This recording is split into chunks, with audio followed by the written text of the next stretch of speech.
Selamat malam, selamat pagi, selamat siang kicau mania. Ini cuman berbagi tips aja cara mengatasi murai batu yang cengap-cengap atau susah bernapas.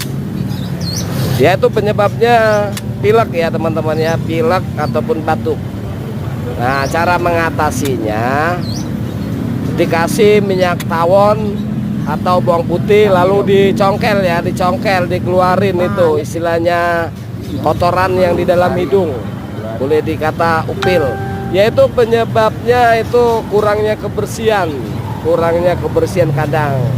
Makanya pemain kicau, khususnya pemain murai, wajib kandang murai batu itu bersih ya. Oke, segitu aja, kurang dan lebihnya mohon dimaafkan.